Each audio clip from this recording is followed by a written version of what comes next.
Hello friends எல்லாருக்கும் வணக்கம். இது உங்கள் செஸ் வாசம். ஸோ இன்னைக்கு பார்த்தீங்கன்னா, நம்ம குகேஷும் நோட்ரிபெக்கும் விளையாண்ட ஒரு மிக அசத்தலான கேம் தான் பார்க்க போறோம்.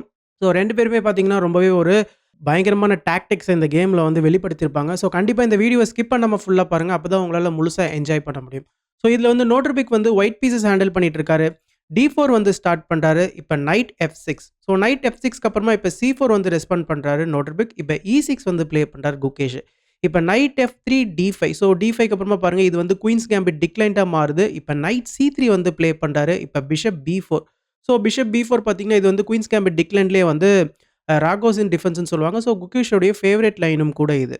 இப்ப இந்த நைட் பின்ல இருக்கு இல்லையா? அதனால இப்ப வந்து குயின் மூலியமா ஒரு செக் வருது. இப்ப இந்த பிஷப்பும் அட்டாக்ல இருக்கு. ஸோ கண்டிப்பா இந்த ஒரு நைட்ட தான் வெளியில கொண்டு வரணும். இந்த செக்கையும் பிளாக் பண்றோம். பிஷப்பையும் நம்ம வந்து சேஃப்கார்ட் பண்றோம். இந்த இடத்துல இப்ப வந்து சென்டர் பான வந்து புஷ் பண்றாரு. இந்த ஒரு பிஷப்ப வந்து ஆக்டிவேட் பண்றாரு. இந்த ஒரு பானுக்கும் டிஃபென்ஸ் தராரு. இந்த இடத்துல இப்ப குகேஷ் வந்து கேசல் பண்ணிக்கிறாரு. இப்ப குயின் C2. ஸோ குயின் C2க்கு அப்புறமா பாருங்க, இந்த ஒரு பி பான வந்து புஷ் பண்றாரு. ஆக்சுவலா இந்த இடத்துல வந்து மெயினா ரூக் எடுத்துட்டு வந்து E8ல போடுவாங்க. பட் குகேஷ் வந்து இந்த இடத்துல B6 வந்து ப்ளே பண்றாரு. B6க்கு அப்புறமா இந்த பிஷப்ப வந்து இப்ப டெவலப் பண்றாரு. Bishop D2. ஸோ பிஷப் D2க்கு அப்புறமா இப்ப பிஷப் E7. ஸோ இந்த இடத்துல குகேஷோடைய பிளான் என்னவா இருக்கும்னு பார்த்தீங்கன்னா, நைட் எடுத்துட்டு வந்து இந்த ஒரு B4 ஸ்கொயர்ல போட்டு குயின வந்து அட்டாக் பண்றது. அண்ட் அது மட்டும் இல்ல, நைட் வந்ததுக்கு அப்புறமா சென்டர்ல வந்து சில ஸ்கொயர்ஸ்லாம் வந்து பார்த்துட்டு இருப்பாரு. ஸோ நோட்ரிபிக் இந்த இடத்துல என்ன பண்றாருன்னா, A3 ப்ளே பண்ணி இந்த ஒரு நைட் B4 மூவ் வந்து ஸ்டாப் பண்றாரு. பட் ஸ்டில் குகேஷ் பார்த்தீங்கன்னா, நைட் A5 வந்து ப்ளே பண்றாரு. ஸோ இந்த ஒரு பான வந்து அட்டாக் பண்றாரு. நெக்ஸ்ட் அவர் வந்து நைட்ட மூவ் பண்ணது மூலியமா இந்த ஒரு சி பானையும் பார்த்தீங்கன்னா, அவர் வந்து புஷ் பண்ண போறாரு. ஸோ சி பான புஷ் பண்ணா ஒயிட்டோடைய சென்டர் பானுக்கும் பார்த்தீங்கன்னா சேலஞ்ச் வரும். ஸோ இப்ப கேம்ல என்ன நடக்குதுன்னு பார்த்தீங்கன்னா, சி டெக்ஸ் D5, இ டெக்ஸ் D5. இப்ப வந்து இந்த ஒரு நைட்ட வந்து ஃபர்தரா அட்டாக் பண்றாரு. ஸோ இந்த ஒரு சி பான புஷ் பண்றதுக்கு டைம் குடுக்க மாட்றாரு. இப்ப இந்த நைட் அட்டாக்ல இருக்கிறதுனால, நீங்க நினைக்கலாம் நைட் எடுத்துட்டு வந்து நம்ம இந்த ஒரு C4 ஸ்கொயர்ல போடலாமே, இந்த நைட்டுக்கு நல்ல அவுட் போஸ்ட்ன்னு நீங்க நினைக்கலாம். பட் இந்த இடத்துல சிம்பிளா என்ன நடக்கும்னா, நைட் டெக்ஸ் D5 வந்து ப்ளே பண்ணிக்கலாம். பிளாக் உடைய சென்டர் பான் வந்து போயிடும். ஸோ நீங்க என்னதான் நைட் டெக்ஸ் நைட் ப்ளே பண்ணாலோ, இல்ல குயின் டெக்ஸ் நைட் ப்ளே பண்ணாலோ, இந்த இடத்துல பிஷப் டெக்ஸ் நைட் வரும். ஸோ நைட்டுக்கு ஒரு நைட் போயிடுச்சு. பட் பிளாக்குக்கான சென்டர் பான் வந்து போயிடுச்சு பாருங்க. ஸோ இது மூலியமா சென்டர் பான் போனதுக்கு அப்புறமா ஒயிட்டுக்கு ஒரு நல்ல ஒரு அட்வான்டேஜ் இருக்கும். அதனால இந்த ஒரு பர்ட்டிகுலர் பொசிஷன்ல நைட் எடுத்துட்டு போயிட்டு B7 ஸ்கொயர்ல போடுறாரு. இப்போ ஒயிட்டால இந்த சென்டர் பான எடுக்க முடியாது. எதனாலன்னு கேட்டீங்கன்னா, இந்த ஒரு நைட் வந்து ஹேங்கிங்ல இருக்கும். இந்த ஒரு C4ல வந்து பிளாக் உடைய நைட் கிடையாது. ரீடேக் பண்றதுக்கு ஓகேங்களா? ஸோ அதனால ஒரு பீஸ் அப்ல வந்துருவாரு பிளாக் ஓகேங்களா? ஸோ இந்த ஒரு ரீசனால தான் பார்த்தீங்கன்னா, நைட் B6 அண்ட் முக்கியமா நைட் வந்து இந்த ஒரு D6 ஸ்கொயருக்கும் வருவாரு. D6 ஸ்கொயருக்கு வந்ததுக்கு அப்புறமா சென்டர்ல நெறைய ஸ்கொயர்ஸையும் பார்த்தீங்கன்னா, அவர் வந்து கண்காணிச்சுட்டு இருப்பாரு. இந்த இடத்துல இப்ப கேம் எப்படி கன்டின்யூ ஆகுதுன்னு பார்த்தீங்கன்னா, சிம்பிளா இந்த ஒரு நைட்ட வந்து E5ல போறாரு. முக்கியமா நைட் வந்து இந்த C6 ஸ்கொயர வந்து பார்த்துட்டு இருக்காரு. இந்த இடத்துல வந்து இந்த ஒரு பான வந்து இப்ப குகேஷ் வந்து புஷ் பண்றாரு. ஃபைனலா அவருடைய சி பான புஷ் பண்ணி இந்த சென்டர் பான்ஸ வந்து சேலஞ்ச் பண்றாரு. இந்த இடத்துல இப்ப பான் டெக்ஸ் பானு, பான் டெக்ஸ் பானு. ஸோ பான்ஸ் வந்து எக்ஸ்சேஞ்ச் ஆகுது. பான்ஸ் எக்ஸ்சேஞ்ச் ஆனதுக்கு அப்புறமா இந்த இடத்துல இப்ப பிஷப் வந்து டெவலப் பண்றாரு. ஸோ பிஷப் டெவலப் பண்றதுக்கு பதிலா நீங்க சப்போஸ் இந்த ஒரு பான் எடுத்தீங்கன்னா என்ன ஆகும்னு கேட்டீங்கன்னா, சிம்பிளா என்ன பண்ணிக்கலாம்னா, குயின் எடுத்து வந்து C7ல போட்டுக்கலாம். ஸோ இந்த பான எப்படி இருந்தாலும் நம்ம வந்து வின் பண்ணிக்கலாம். ஸோ பிளாக் உடைய பொசிஷன் வந்து கொஞ்சம் நல்லாருக்கும். ஒயிட் வந்து இன்னும் கேசல் பண்ணல. இந்த ஒரு பிஷப் வந்து டெவலப் பண்ணாமயே இருக்கிறார். ஸோ இந்த ஒரு ரீசனால இந்த இடத்துல பான்டெக்ஸ் பான் வந்து ப்ளே பண்ணல. நோட்ரிபிக் என்ன பண்றாருன்னா, டெவலப்மெண்ட்ட நோக்கி போறாரு. பிஷப் E2க்கு அப்புறமா ஃபர்தரா இப்ப இந்த ஒரு பான வந்து புஷ் பண்ணி அப்படியே பொசிஷன குளோஸ் பண்றாரு. அண்ட் இந்த இடத்துல பார்த்தீங்கன்னா, குயின் சைட்ல குகேஷ்க்கு வந்து நெறைய ஸ்பேஸும் இருக்கு.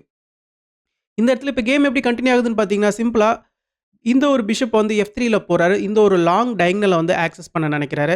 இந்த இடத்துல இப்ப சிம்பிளா நைட் வந்து A5 வந்துடுறாரு. ஸோ நைட் A5 வரது மூலியமா பாருங்க, நெக்ஸ்ட் முக்கியமான இந்த ஒரு B3 ஸ்கொயர வந்து இந்த நைட் வந்து பார்த்துட்டு இருக்காரு. இந்த இடத்துல இப்ப கேசல் பண்ணிக்கிறாரு. ஸோ கேசல் பண்ணதுக்கு அப்புறமா இமிடியேட்டா உங்களால நைட் எடுத்துட்டு வந்து B3ல போட முடியுமான்னு கேட்டீங்கன்னா, போட முடியாது. அப்படி நீங்க இமிடியேட்டா போடணும்னு நினைச்சீங்கன்னு வச்சுக்கோங்களேன், இந்த இடத்துல வந்து நைட் C6 வந்து அவைலபிளா இருக்கு. குயின் வந்து அட்டாக்ல இருக்கு இல்லையா? குயின நீங்க மூவ் பண்ணதுக்கு அப்புறமா, இந்த இடத்துல knight takes D5 again black உடைய சென்டர் பான் வந்து போயிடும். நீங்க நினைக்கலாம், என்னடா 2 பீஸ் வந்து அட்டாக் பண்ணிட்டு இருக்கே, எப்படி சென்டர் பான் போகும்? நம்ம ஒரு பீஸே எடுத்துடலாமே நீங்க நினைக்கலாம். பட் சிம்பிளா இப்ப பாருங்க, நைட் டெக்ஸ் நைட்டு, இப்ப பிஷப் டெக்ஸ் நைட்டுக்கு அப்புறமா, இந்த இடத்துல நம்ம வந்து ஃபைனலா குயின் டெக்ஸ் பிஷப்க்கு அப்புறமா நீங்க பெருமூச்சு விடலாம். ஏன்னா ஒரு பீஸ நம்ம வின் பண்ணிட்டோமேன்ட்டு. பட் இந்த இடத்துல வந்து நைட் டெக்ஸ் பிஷப் மூலியமா நம்ம குயினையே வின் பண்ணிடலாம். ஸோ இந்த மாதிரியான ஒரு டாக்டிக்ஸ் இருக்கு. ஸோ இந்த ஒரு முக்கியமான ரீசன்னால இந்த இடத்துல இம்மீடியட்டா நீங்க வந்து நைட் B3 வந்து ப்ளே பண்ண முடியாது. அன்டில் நீங்க வந்து இந்த ஒரு D5 பான வந்து சேஃப்கார்ட் பண்றதுக்கு முன்னாடி. அதனால குகேஷ் என்ன பண்றாருன்னா, பிஷப் E6 ப்ளே பண்ணி ஃபர்ஸ்ட் இந்த ஒரு சென்டர் பான சேஃப்கார்ட் பண்ணிக்கிறாரு. இந்த சென்டர் பான சேஃப்கார்ட் பண்ணதுக்கு அப்புறமா, இப்ப சென்டர் பான் பிரேக் பண்றாரு நோட்ரிபிக். ஸோ இந்த ஒரு பான வந்து இப்ப சேலஞ்ச் பண்றாரு. இப்ப ரூக் C8 வந்து காமா ப்ளே பண்ணார். ஸோ ரூக் C8 மூலியமா இந்த ஒரு பானையும் பார்த்தீங்கன்னா சேஃப்கார்ட் பண்றார். ரூக்கும் பார்த்தீங்கன்னா ஒரு ஆக்டிவான சி ஃபைலுக்கு வந்துடுறாரு. ஏன்னா எப்படி இருந்தாலும் இப்ப சென்டர் பான் பிரேக் ஆயிடுச்சுன்னா, இந்த ஒரு பானுக்கு வந்து பாதுகாப்பு தேவைப்படும். ஓகேங்களா? ஸோ இந்த இடத்துல இப்ப சிம்பிளா pawn takes pawn, knight takes pawn, knight takes பானுக்கு அப்புறமா பாருங்க, முக்கியமா இந்த ஒரு நைட்டையும் பார்த்தீங்கன்னா, இந்த நைட் வந்து சேலஞ்ச் பண்ணிட்டு இருக்கு. இப்போ வந்து ரூக் எடுத்துட்டு வந்து இந்த ஒரு ஃபைல்ல போடுறாரு. ரூக் ஃபைலுக்கு போட்டதுக்கு அப்புறமா, இப்ப நைட்ட ஃபைனலா B3 ஸ்கொயர்க்கு கொண்டு வர்றாரு குகேஷ். நைட் B3க்கு அப்புறமா பாருங்க, இந்த இடத்துல இப்ப சென்டர்ல இருக்கிற நைட்ட வந்து நோட்ரிபிக் டேக் பண்ணிக்கிறாரு. இப்ப வந்து bishop takes knight, bishop takes நைட்க்கு அப்புறமா பாருங்க, இந்த ஒரு 2 பிஷப்பையுமே பார்த்தீங்கன்னா, ஒருத்தருக்கு ஒருத்தர் பார்த்துட்டு இருக்காங்க. பட் சிம்பிளா இந்த ஒரு பிஷப் எடுத்துட்டு வந்து C3ல போட்டுறாரு. ஸோ இந்த ஒரு பான வந்து சேஃப்கார்ட் பண்றாரு. ஏன்னா நைட் வந்து இந்த பான வந்து அட்டாக் பண்ணிட்டு இருக்காரு இல்லையா? அதனால இந்த ஒரு பான வந்து சேஃப்கார்ட் பண்றாரு. பிஷப் C3 மூலியமா இந்த இடத்துல இப்ப இந்த பான வந்து இப்ப புஷ் பண்றாரு. ஸோ இந்த ஒரு A5 ப்ளே பண்றதுக்கு பதிலா ஆக்சுவலா இந்த ஒரு பான வந்து குகேஷ் எடுத்திருக்கலாம். பட் இந்த இடத்துல வந்து A5 வந்து ப்ளே பண்றாரு. இப்ப A4. ஸோ A4க்கு அப்புறமா இந்த பானையும் பார்த்தீங்கன்னா, நோட்ரிபிக் வந்து ஸ்டாப் பண்றாரு.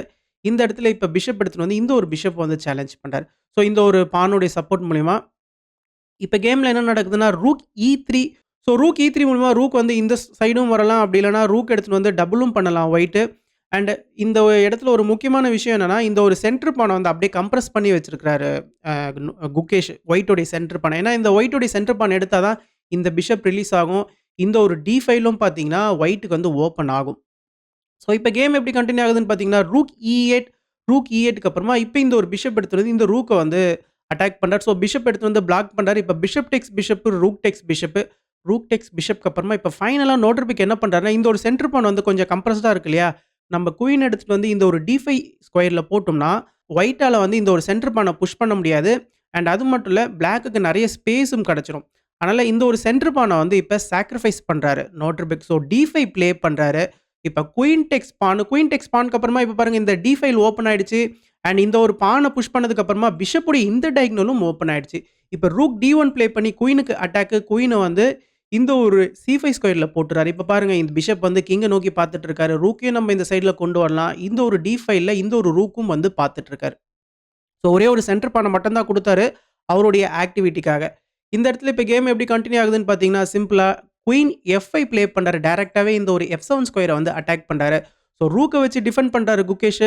இந்த இடத்துல bishop takes B4, A takes B4. So bishop வந்து எக்ஸ்சேஞ்ச் ஆகுது. நீங்க நல்லா பாருங்க, குகேஷ்க்கு இந்த இடத்துல 2 பாசர் பான் பவர்ஃபுல்லா இருக்கு. பட் ஸ்டில் பார்த்தீங்கன்னா, கேம் வந்து பேலன்ஸ்டா இருக்கு.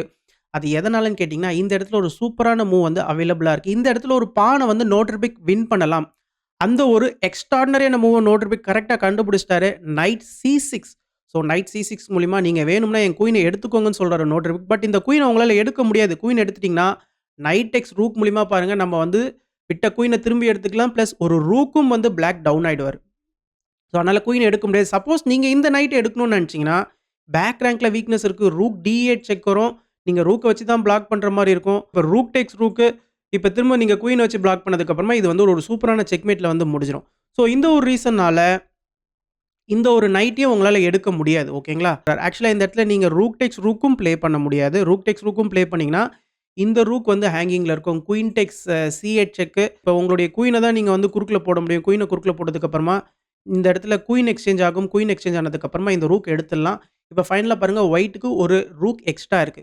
ஸோ ஆல் இன் ஆலா இந்த ஒரு நைட் C6 பார்த்தீங்கன்னா, ஒரு எக்ஸ்ட்ரார்டினரியான மூவ். ஸோ நைட் C6க்கு அப்புறமா இந்த ஒரு ரூக் அட்டாக்ல இருக்கு இல்லையா? அதனால குகேஷ் வந்து எந்த விதமான தவறும் பண்ணாம அவருடைய ரூக் அட்டாக்ல இருக்கிறதுனால, ரூக் எடுத்துட்டு வந்து E8ல போட்டுறாரு. இந்த இடத்துல இப்ப சிம்பிளா என்ன நடக்குதுன்னா, குயின் எடுத்துட்டு வந்து ஃபர்தரா இந்த ரூக்க வந்து அட்டாக் பண்றாரு. இப்ப இந்த ரூக்க வந்து ரூக் அண்ட் குயின் வந்து அட்டாக் பண்ணிட்டு இருக்கு. நீங்க வேணும்னா இப்ப கூட எடுத்துக்கலாம் இந்த பான. பட் குயின வந்து பேஸ் ரேங்க்க்கு கொண்டு வராரு நோட்ரிபிக். இப்ப வந்து குயின வச்சு பேஸ் ரேங்க்லயே போட்டு குகேஷ் வந்து அத டிஃபெண்ட் பண்றாரு. குயின் F8க்கு அப்புறமா பாருங்க, இப்ப ரூக் டேக்ஸ் ரூக். இப்ப நீங்க வந்து குயின் டேக்ஸ் ரூக் ப்ளே பண்ண முடியாது. பெரிய மிஸ்டேக் ஆயிடும். ஏன்னா நைட் E7 மூலியமா நம்ம இந்த ரூக்க வந்து வின் பண்ணிடலாம். அதனால இந்த இடத்துல சி ரூக்க வச்சு குகேஷ் வந்து டேக் பண்றாரு. இப்ப பார்த்தீங்கன்னா, ஃபைனலா இந்த பான எடுத்துக்கிறாரு. ஸோ ஃபைனலா பாருங்க, இந்த ஒரு பான வந்து எடுத்துட்டாரு. இப்ப இங்க ஒரே ஒரு பான் தான். ஸோ இந்த பான வந்து இப்ப குகேஷ் புஷ் பண்ண ஆரம்பிக்கிறாரு. பட் இந்த பான அழகா பிளாக் பண்ணிடுறாரு.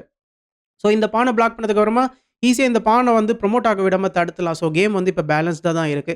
இப்ப வந்து G6 வந்து ப்ளே பண்றாரு குகேஷ். G6 ப்ளே பண்ணதுக்கு அப்புறமா இந்த பான அக்ரெசிவா புஷ் பண்றாரு. இப்ப எச் பான ப்ளே பண்ணி, எச் பான அப்படியே குகேஷும் ஸ்டாப் பண்றாரு. இந்த இடத்துல இப்போ வந்து A5 ஸோ இந்த பான வந்து சாக்ரிஃபைஸ் பண்றாரு. இந்த நைட் எடுத்ததுக்கு அப்புறமா அழகா குயின் எடுத்துட்டு வந்து இந்த ஒரு D5 ஸ்கொயர்ல போட்டுறாரு. இப்ப நைட்டால வெளியில எங்கேயுமே வர முடியாது பாருங்க.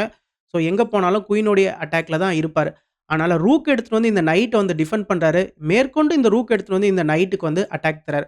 பட் இந்த இடத்துல குகேஷ்க்கு இன்னொரு ஒரு சூப்பரான டிஃபென்ஸ் இருக்கு. அதையும் கரெக்ட்டா ப்ளே பண்றாரு. குயின் B8 இப்போ உங்களால இந்த நைட் எடுக்க முடியாது. நைட் எடுத்துட்டீங்கன்னா rook takes rook, queen takes ரூக்குக்கு அப்புறமா நம்ம வந்து விட்ட நைட்ட செக் குடுத்து இந்த ஒரு நைட்ட நம்ம எடுத்துக்கலாம். ஸோ இந்த ஒரு ரீசன்னால இது வந்து வின்னிங்ல போய் முடிஞ்சிரும். ஏன்னா, இங்க ஒரு பாசர் பானம் இருக்கு. ஓகேங்களா? அதனால ரூக் டேக்ஸ் நைட் வந்து ப்ளே பண்ண முடியாது. அதனால இந்த இடத்துல நோட்டர்பிக் என்ன பண்றாருன்னு பார்த்தீங்கன்னா, குயின் எடுத்துட்டு வந்து இந்த ஒரு பான அட்டாக் பண்றாரு. ஸோ பெட்டரா இந்த ஒரு பான எடுத்துட்டோம்னா, கேம் இன்னும் பேலன்ஸ்டா தான் இருக்கும். ஓகேங்களா? ஸோ இப்ப இந்த ஒரு பான வந்து காப்பாத்த முடியாது. அதனால இந்த இடத்துல நைட் எடுத்துட்டு வந்து இந்த ஒரு டயகனல பிளாக் பண்றாரு. பட் இங்க ரூக்குக்கு வந்து ஒரு வழி வருது. இந்த இடத்துல இப்ப சிம்பிளா rook takes rook, queen takes ரூக்குக்கு அப்புறமா இப்ப queen takes pawn. So queen takes பானுக்கு அப்புறமா ஃபைனலா நோட்டர்பிக் வந்து குகேஷோடைய பாசர் பானையும் பார்த்தீங்கன்னா சமாளிச்சுட்டாரு. இப்ப ஆளுக்கு பார்த்தீங்கன்னா மெட்டீரியல் வைஸ் வந்து ஈக்குவலா இருக்கு. இந்த கேம் வந்து ட்ரால அக்ரி பண்ணிக்கிறாங்க. ஸோ ஆல் இன் ஆலா பார்த்தீங்கன்னா 2 பேருமே வந்து எக்ஸ்ட்ரார்டினரியான ஒரு டிஃபென்ஸ் எக்ஸ்ட்ரார்டினரியான ஒரு பிளேவ வந்து வெளிப்படுத்துனாங்க. ஸோ 2 பேருமே எப்படி அவங்களுடைய டாக்டிக்கல் சீக்வென்ஸ கொண்டு வந்தாலும், கரெக்ட்டான ஒரு டிஃபென்ஸ வந்து 2 பேருமே வந்து அழகா ஈக்குவலா கொண்டு வந்ததுனால, இந்த கேம் வந்து ட்ரால போய் முடிஞ்சிருக்கு. கண்டிப்பா உங்களுடைய கருத்துக்கள கமெண்ட் செக்ஷன்ல பதிவு பண்ணுங்க. அண்ட் அது மட்டும் இல்ல, நெறைய பேர் இந்த வீடியோவ ஷேர் பண்ணுங்க நெறைய பேருக்கு. அப்பதான் YouTube வந்து நெறைய பேருக்கு கொண்டு போய் சேர்க்கும். ஸோ நீங்க நெறைய பேருக்கு ஷேர் பண்ணா தான் YouTube வந்து நெறைய பேருக்கு கொண்டு போய் சேர்க்கும்.